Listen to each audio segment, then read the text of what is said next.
Well, to end our sonnet unit, I always like to look at Billy Collins' poem Sonnet. Billy Collins is a current living poet who has a really fun, wry sense of humor that's present in this poem as in many of his other poems. And it's just sort of a fun sonnet because it's a sonnet about sonnets, and there's a lot of those out there, but this one is particularly amusing. What question I like to ask when I look at this sonnet is, well, in what ways is this sonnet participating in the traditional sonnet rules, and in what ways is it messing around with them? So when we take a look at it, there's certain things we notice right away. One is that it is not following the meter. We can tell that even without scanning the lines, because some of the lines are shorter than the others, whereas sonnets often look like little boxes with their iambic pentameter, perfect 10-syllable lines. So he's not really following the meter, and he doesn't really have a rhyme scheme either, which is essential to a sonnet, so he's joking around there. And we also see that it kind of is going to have a sort of joking tone. It's kind of going to be making fun of sonnets a little bit. And typically, sonnets about sonnets are praising sonnets for the most part. But we see that it does have lots of other traditional aspects to it. Billy Collins just titled his sonnet Sonnet. And we can see that it does divide up, traditionally, into an octave and a sestet. And we can even see that he has a conjunction, a but, a yet, or a so that typically marks the turn. And we'll see that he puns on the turn as well. So let's read through the sonnet and see what kind of jokes he's making that help us appreciate the sonnet as a form, this long journey we've taken from the English Renaissance to the modern day. Sonnet by Billy Collins. All we need is 14 lines. Well, 13 now. And after this one, just a dozen to launch a little ship on love's storm-tossed seas. Then only 10 more left, like rows of beans. That's a nice little quatrain. It's not exactly Shakespearean in that it doesn't have the meter and the rhyme scheme, but it does sort of reference Shakespeare's bark, where he says that love is a star to every wandering bark. He has this reference to a little ship on love's storm-tossed seas. So he's referring to the romantic origins of the sonnet, and he's even kind of name-checking one of the famous images from Shakespeare's greatest sonnet about love, Sonnet 115. But we also can see that it's kind of making fun of counting. Most people do not often think of math and poetry as sort of opposites to each other.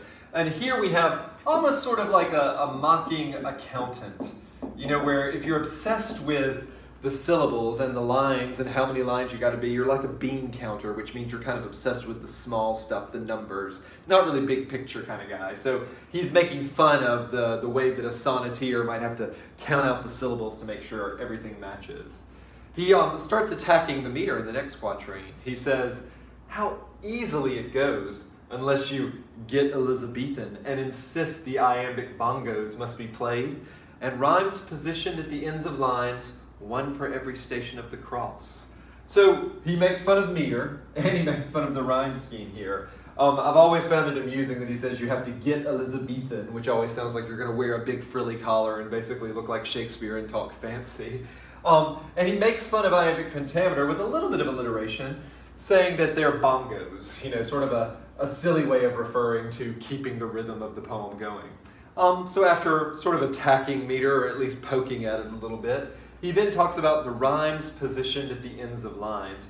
If you're Catholic, you might know that there's traditionally the stations of the cross, sort of 12 places, or I think about 12, where Jesus suffers on the way to his crucifixion. And so here, possibly a little blasphemously, Billy Collins says that each line ending with a rhyme is like a little place of punishment and pain where you have to hit that rhyme every time, which of course he's ignoring right now, which makes us maybe not admire the sonnet as much, but we're still having a pretty good time. So we have a little octave that's kind of mocking some of the rules of the sonnet, and then suddenly he changes, of course, and takes the turn, the volta, right where Petrarch always took it, which is after the 8th line. But hang on here, while we make the turn into the final 6, he's referring to the sestet, into the final 6, where all will be resolved, where longing and heartache will find an end, where Laura will tell Petrarch to put down his pen, take off those crazy medieval tights, blow out the lights, and come at last to bed.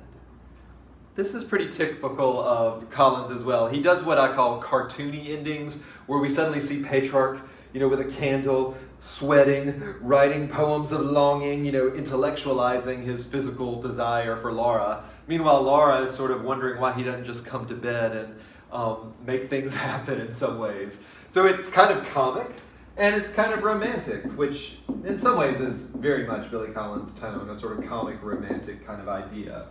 But it is true that in the octave, we've seen that usually a question is posed or a problem is presented, and then it's resolved or answered in the sestet. And he's referring back to the romantic beginnings of the sonnet, and even goes back to the originator, the first creator, Laura and Petrarch, the first couple of sonnets.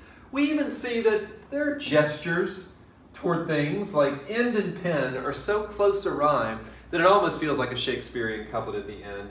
And I think that we kind of see the same thing here when we have tights and lights. Not quite in-stopped rhymes, but still relatively pleasing to the ear, and creates a musicality to the sonnet that we've seen present in the sonnet tradition all the way back to Shakespeare. And I gotta give props for a poem that has both getting Elizabethan and crazy medieval tights. For some reason it just is amusing and turns these figures into sort of like cartoon characters in our mind. So when we look back at it, we can see that even though Billy Collins might not be a fan of the sonnet, he's a free verse poet and finds it a little constricting, he still can appreciate sort of the little machineness of it, how it's built into 8 and 6, and how it takes emotion and goes on a journey from one place to another. And so it's a great sonnet to end on because it's cute, amusing, and it makes us feel so educated because we know so much about sonnets now.